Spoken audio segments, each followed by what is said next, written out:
real stories of werewolves, of Dogman history, from your emails, illustrated and animated with the democratizing magic of machine learning AI.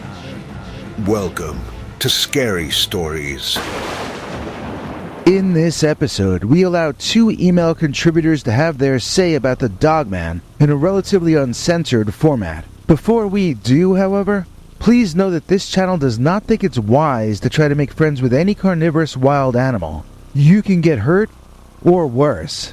Have you seen that recent viral video about the guy helping the beached shark, who then got dragged under and finished off by that same shark he had rescued? Well, I kept thinking about that video the entire time that I was reading this first story. I don't mean that in any bad way. This story contributor seems like a nice person to me. I just know from personal experience that sometimes it's possible to be too nice, and to assume that everyone around you is just as nice as you. I'm gonna let her have her say, but I just want it clear that it's not wise to get close to wild animals. And so we're basically presenting the following for entertainment purposes only, and asking anyone listening to this to please stay safe, and don't assume forest animals are gonna behave like your pet Fido.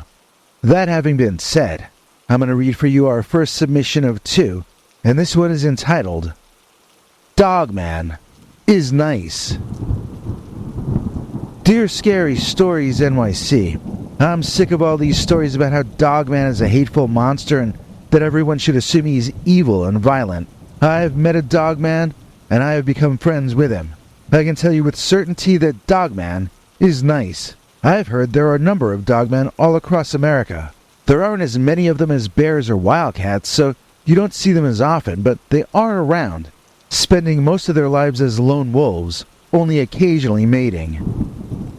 I don't personally know where the females and the young stay, but I've heard it's underground or in caves. The males either live alone or venture out alone to hunt.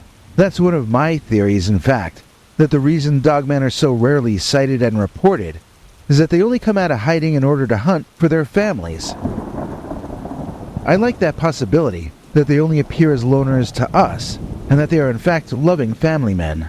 The Dogman I know is very loving and very relaxed around me. I wouldn't be surprised if he was a good mate and father as well for some lucky Dogman lady out there somewhere, in a location humankind hasn't stumbled into yet. I call him the Dogman because he is the Dogman to me. He's the one Dogman who lives near my neck of the woods in northern Michigan. I doubt I'll ever see a second one, so he's the Dogman. The first time I saw this magnificent beast, my husband still lived here with me, sharing the mortgage. I do believe that man is waiting for me in heaven now, so I have remained faithful to him. I will never have another man in my life, no matter how expensive living alone gets. But I have felt protected for over a decade because of this particular Dogman, who I know watches out for my safety. I'm not going to get into my personal tragedies here, but the first couple or 3 sightings of this beast man were not actually made by me at all. No, it was my late husband and our Rottweiler mix, who sensed the beast and began making a racket to scare it off. They took a long time to calm down afterward, and although I hadn't seen it myself, I felt pretty unsettled and frightened. The 3rd time our old dog started barking that furious growl bark, and my husband said, "It's back," I decided I was going to have a look-see at what this thing was that they were getting so upset about. Well, by the time I caught up with my 2 men, the Dogman was standing just outside the back edge of our fence, and it was making nasty noises back at our dog. It was on the other side of the fence, though, just looking in. My breath was taken away by what I was seeing. This looked like a dog, yes. And it looked like a wolf, and it looked like a bear, I suppose. But it also looked like some kind of furry Superman. I didn't feel as though I was looking at anything evil. I felt this was a noble beast for certain. He stood tall, like a hero from fiction, broad-chested, wide-shouldered, with his head held high. I have heard the Dogman described as sneaky and creepy. This is not a sneaky creature. This is a proud and strong beast man. I remember turning to my husband to say something like that to him, about how stunning an animal that was, when I saw my husband raising his weapon and taking aim. Well, I threw myself into him, throwing him off balance and causing his shot to miss. I turned to meet eyes with the Dogman and I told him, "Run away. It's not safe at our home." As the Dogman fled, my husband was already furious at me for ruining his one shot. He told me he'd probably never get another chance for a shot that close. And I told him I hoped he was right. I remember that he raged at me that I had no personal survival instinct, whereas he and the dog did, and I should listen to them. Now they're both gone and I'm left here, getting older, in spite of my lack of a survival instinct. The first time I saw the Dogman after my two men were both gone, I was sitting on a rock in the woods eating cookies or something unhealthy, I forget. Maybe it was Pocky, I don't remember. But I was having some sort of sweet, sugary, chocolatey comfort food when the Dogman just walked out of the woods and over to me like he was the next guest on a talk show. I backed away a little. Then he stopped advancing and looked at me apologetically. I noticed his eyes going from mine to my cookie, to my eyes, to my cookie. And I got the message, so I threw it over toward him. He scarfed it up and his eyes got wide. I wonder if he had ever tasted anything that sweet before. I'm guessing not. I tossed him what was left in my bag and I retreated backwards, moonwalking out of there while he was preoccupied. I was most of the way back to my house when the creature bounded, playfully, out of the woods, and up to me, dropping to all fours playfully as if thanking me and asking for more. He sure had a lot more energy after eating that sugar, and I found him a bit intimidating. He's a big guy, over 6 feet when he's on his hind legs, but also muscular and very strong and agile. I let him sniff the cookie bag, which was empty except for crumbs. But he smelled those crumbs and started to get manic. I was genuinely afraid the beast might crush me to death without even meaning to. So I balled up the cookie bag and I threw it as far as I could, which was about 4 feet. Still, it was far enough to buy me time to turn and run home, surviving my first personal encounter with the Dogman. I had a dream about him that night in which he could speak, and he told me that he wanted to be my friend. The next day I brought some cookies with me out to the woods, and sure enough, he was there, looking for his sugar fix. I swear I think he had that same dream I had. I think that was really him talking to me in my sleep, but I don't suppose I'll ever know for certain.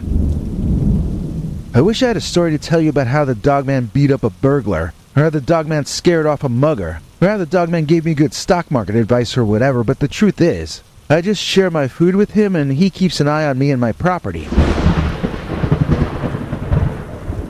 I see him out there at night, and I feel very safe as I fall asleep. I'm not really that old yet, but I'm getting there fast. My husband used to call me a 21st century hippie when we first started dating, and I have to say that since he's left us, I have reverted to form. I have gone back into reading about and practicing little magical rituals, burning certain kinds of candles and whatnot. I wear headbands in the summer and I keep the sweat out of my eyes. Right now, I'm still plucking out the gray hairs because there haven't been too many, but I'm thinking that sooner or later I might stop fighting it. I wonder about my future. Will I be okay by myself in these woods, living alone into old age? If the Dogman lives as long as I do, then I'll be fine. But how can you tell what the lifespan is of a creature when that creature isn't supposed to even exist? I am far from afraid of the Dogman. In fact, I'm afraid of what I would do without him. And that's because Dogman is nice. Werewolf broke into my house. Dear Scary Stories NYC. I'm getting kinda sick of hearing your stories about how Dogman is nice, and how you can be his best friend. I think Dogman is an animal that hates humans, and one of them harassed me for an entire summer one time when I was watching this rich guy's house, while he took a vacation overseas. If I sound angry and bitter, it's because I am. I've been told that anger is how you try to hide that you're scared, and I admit that nothing ever scared me as much as the Dogman did that summer. I also still bear a deep resentment toward the monster for ruining things for me. It's been years, so you'd think I'd have lightened up by now, but I was looking forward to spending my summers in a mansion, and that did not happen because of this creepy beastie. In fairness, the owner of the estate warned me ahead of time that he had to hire someone new to watch the house every time he went away, and that nobody would ever tell him why they didn't want to return. He told me he'd pay me double his usual rate if I promised to tell him all the good things and the bad things that went down while he was gone. He basically was paying me one wage to watch everything and another equal wage to help him understand why nobody wanted to come back to watch the place a second time. I asked him how his work staff felt at the house. It turned out he had a chauffeur and a 4-person staff running the place, cooking, cleaning, etc. The gardeners came and went. They did not live on the premises, but the others each had their own rooms, which were locked and which I was not allowed to disturb. All of them were on vacation as well, and I had a list of chores they had written out for me, so that I was aware how to keep the place clean and ready for their return. The chores were really minimal. I only had to dust and vacuum a few areas within the place, as the owner had sealed off 2 wings of the home on the day he left. Apparently, none of the staff had any problems with living and working on the estate. It was only the summer house sitters who seemed weirdly allergic to the place. In my mind, those people were probably just going through personal stuff in their own lives, and their loss was my gain. I looked forward to being a fake rich guy for a couple of months each year, and I started calling up girls and scheduling visits from them, or trying to at least. A couple of them actually accepted but later backed out. Some just seemed reticent from the beginning. I had expected my guy friends to at least want to come out and look the place over, but for some reason everyone gave me excuses about why they didn't want to visit. Like it was too far away or too hard to get to. I was out there alone. And I mean alone. The area the guy's mansion was in was St. Germain, Wisconsin, which is a place with a great name, so I expected it to be more mysterious in some way. When I got there, though, everything seemed boring and normal. I found the house and grounds were a bit of work to maintain, but nothing out of the ordinary. No strange people when I went shopping. Everything sort of normal. Nothing memorable, except a weird feeling of loneliness. I enjoyed the solitude a bit. I enjoyed the luxury more. But I was a young man, and I wanted to have someone to share all this wealth with, preferably a woman. Well, someone came to end my loneliness, but it certainly wasn't a woman. One night I was sitting out in the back, enjoying the sunset, when I began to feel as though I were being watched. Looking around, my heart jumped when I saw a pair of eyes in the woods, staring out at me from the darkness. They were 6 feet or more off the ground, so I thought it was a man. Then I remembered that men's eyes just don't glow that way, and I thought maybe it was a large bird up on a branch. Like an owl, they have eyeshine at night. But then, I swear I started to hear a growling sound, very deep and almost imperceptible, and I thought maybe that's a wildcat up in a tree, looking to pounce down on me. I went from this feeling of absolute luxury to a feeling of deep fear in 1 second. It didn't matter how expensive the estate was if I got eaten by a wild animal on it. My meat was going to taste the same either way. I got up and ran back into the house, and as I watched over my shoulder, that thing walked out of the darkness under the trees, and out where I could see it. That was no wildcat, and that was no owl. It looked like Batman was walking toward me in a really bad mood. I mean, he was up on 2 legs, he was muscular, he had pointy ears on top, and his eyes were glowing. Now, who is that? Batman, right? So I ran inside, thinking a lunatic dressed as Batman had walked onto the grounds from out of the woods. I got inside and slammed the door behind me just as Batman slammed into that door so hard that it bulged in the middle, and I screamed like a baby. I kept screaming as I ran upstairs to the bedroom, and I locked the door. I could hear whatever that was downstairs still trying to get in, and I wanted very badly to see it.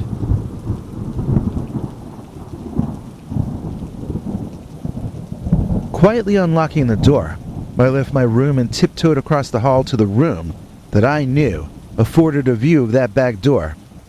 And then I peeked out.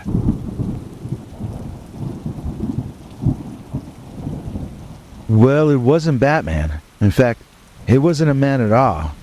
It was more like a Bigfoot, but one with a snout and pointed ears. He reminded me of Man-Bat from the Batman comics more than he reminded me of Batman, once I got a view of him from overhead.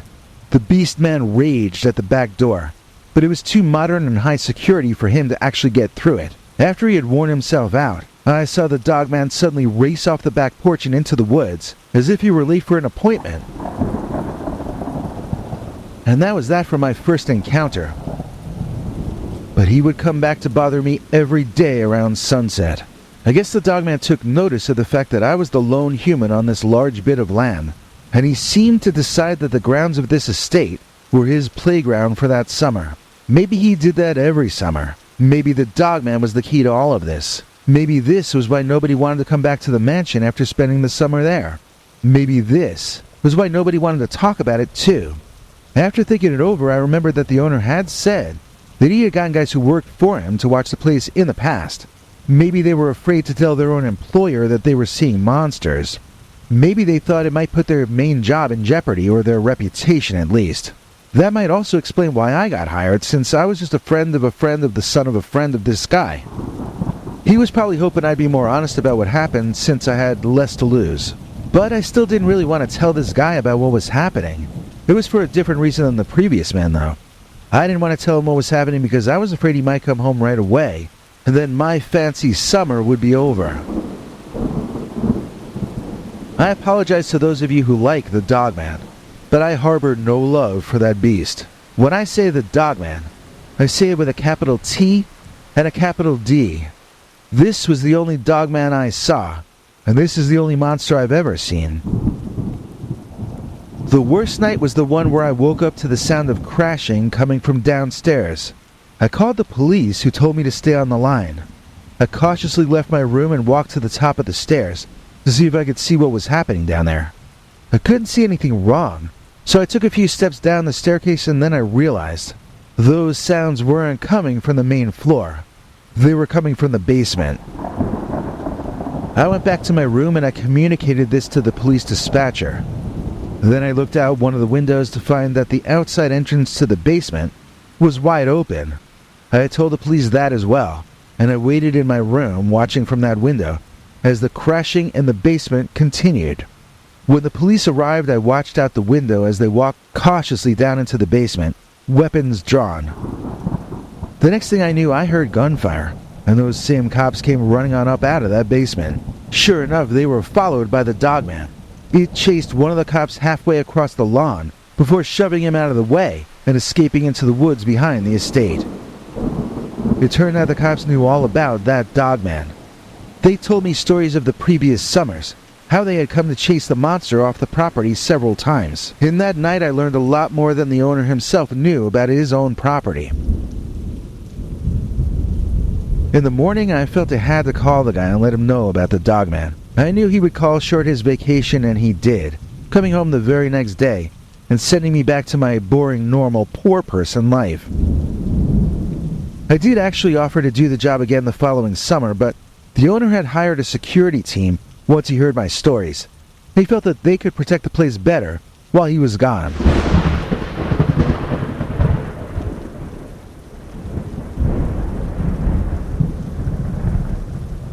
And so ended the brief period where I called a mansion my home. And it all went to hell because Werewolf broke in my house. She's the nicest person that we've ever seen her. I'm talking about our EP Sabrina. Please join me in thanking Sabrina Midkiff for making a nice donation to us using our handy dandy thanks button located under our YouTube videos. Times are very tough right now, as you all know, and this donation is actually very important to us, as a number of our channel members are not doing so well and we've lost another few in the past month. Sabrina Midkiff literally is making this episode possible, so if you liked it, we hope you thank Sabrina. And if you'd like to help the channel or find out about the rewards you can get in return, then check out what our international TV spokesmongrel, Henry Lee Dogman, has to say about it. Hank? Thanks, Biggie. And thanks to all of you for watching this far. If you liked it, please click like. If you'd like to see more of our work, please subscribe. And also click that bell icon if you'd like to be notified when we put out a new episode. To become an executive producer, you can donate to us through the thanks button under each of our videos or through our paypal.me/PeterBernard209 page. To receive cool perks like secret uncensored Dogman episodes far too wild to ever run on this channel, you can become a YouTube channel member by clicking the join button, or join our PayPal subscribers club at peterbernard.com. Joining either at the $3 a month level or above gets you access to our over 25 hours of secret uncensored Dogman stories available nowhere else. Do you have a scary story about Dogman or some other kind of high strangeness that happened to you? Let us know by emailing us at scarystoriesnyc@gmail.com or by leaving us a voicemail message at 804-LA-SCARY. You may need to call back on that when it cuts off after I think 3 minutes. And if you don't want to do any of that stuff, thank you for simply watching to the end. Good night, and have a scary tomorrow.